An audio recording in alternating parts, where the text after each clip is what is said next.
semua, perkenalkan nama saya Karina Fairuz Zahra dengan NIM 02011388253040. Saya dari Prodi Ilmu Hukum Fakultas Hukum Universitas Sriwijaya tahun 2026 di semester kedua.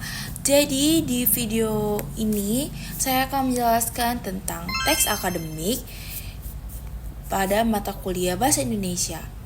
Oke, tanpa berlama-lama, mari kita langsung aja masuk ke materinya.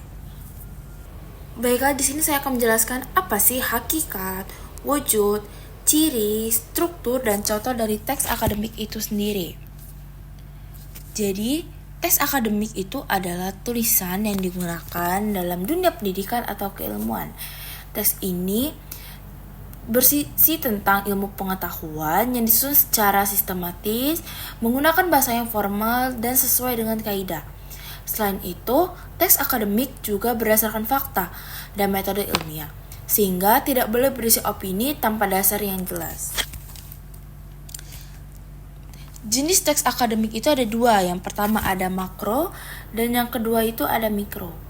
Genre makro sendiri itu mencangkup bentuk umum seperti teks deskripsi, laporan, prosedur, dan eksplanasi.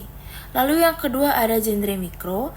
Genre mikro sendiri itu mencangkup bentuk karya ilmiah seperti artikel, jurnal, proposal penelitian, laporan praktikum, hingga skripsi. Pembagian ini membantu kita memahami bentuk dan fungsi dari teks akademik dalam berbagai konteks. Lalu yang kedua ada wujud dari teks akademik. Teks akademik biasanya berbentuk tulisan yang bersifat formal, seperti makalah atau jurnal. Sedangkan teks non-akademik itu cenderung lisan dan sering digunakan dalam komunikasi sehari-hari dan berbentuk lisan, seperti percakapan.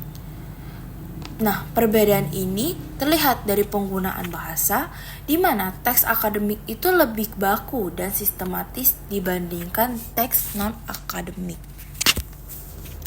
Lalu ada ciri teks akademik. Nah, teks akademik memiliki ciri-ciri utama. Pertama itu bahasanya yang sederhana dan jelas agar mudah dipahami. Yang kedua, padat informasi. Arti dari padat informasi itu tidak bertele-tele. Lalu yang ketiga, menggunakan istilah ilmiah sesuai dengan bidangnya masing-masing. Yang keempat, bersifat objektif sehingga tidak dipengaruhi pendapat pribadi. Dan yang kelima ada sistematis dan terstruktur. Disusun secara sistematis dan terstruktur itu agar alur dari teks akademik tersebut itu jelas dan tidak kemana-mana.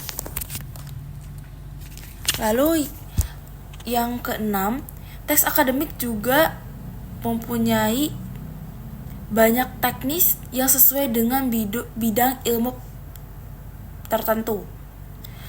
Lalu menggunakan referensi atau kutipan. Dan ciri lainnya adalah menggunakan kata benda atau nomina yang lebih dominan dibandingkan kata kerja, karena membuat kalimat menjadi lebih formal dan ilmiah. Lalu ada fungsi teks akademik. Fungsinya adalah untuk menyampaikan informasi secara jelas, lalu menyusun argumen yang logis, serta menjelaskan hasil penelitian agar dapat dipahami oleh pembaca secara sistematis. Adapun 8 struktur umum dari teks akademik, yang dimulai dari judul sebagai gambaran isi, kemudian abstrak sebagai ringkasan. Abstrak ini opsional, jadi boleh tidak dipakai dan boleh tidak dipakai. Lalu ada pendahuluan, berisi tentang latar belakang masalah.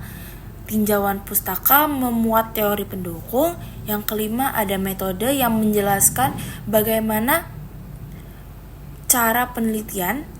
Lalu yang keenam ada pembahasan yang berisi analisis. Ketujuh ada kesimpulan dan daftar pustaka sebagai sumber referensi. Lalu ada contoh dari teks akademik. Yang pertama, contoh esai akademik. Esai akademik memiliki struktur yang lebih sederhana, yaitu pendahuluan, isi atau argumen utama, lalu yang terakhir ada kesimpulan.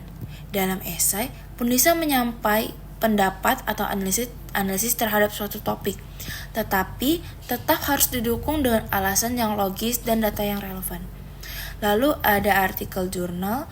Artikel jurnal itu merupakan teks akademik yang bersifat lebih kompleks. Biasanya terdiri dari abstrak, pendahuluan, metode, hasil dan pembahasan, dan kesimpulan. Artikel jurnal juga digunakan untuk mempublikasikan hasil penelitian agar dapat dibaca oleh masyarakat ilmiah. Lalu ada laporan penelitian. Laporan penelitian memiliki struktur yang lengkap, mulai dari judul, pendahuluan, tinjauan pustaka, metode, hasil, pembahasan, dan kesimpulan. Laporan ini bertujuan untuk menjelaskan proses penelitian secara rinci, mulai dari latar belakang, metode yang digunakan, hingga hasil dan kesimpulan yang diperoleh. Oke, baiklah. Sekian penjelasan dari saya. Apabila ada salah kata, saya mohon ampun. Terima kasih. Bye-bye.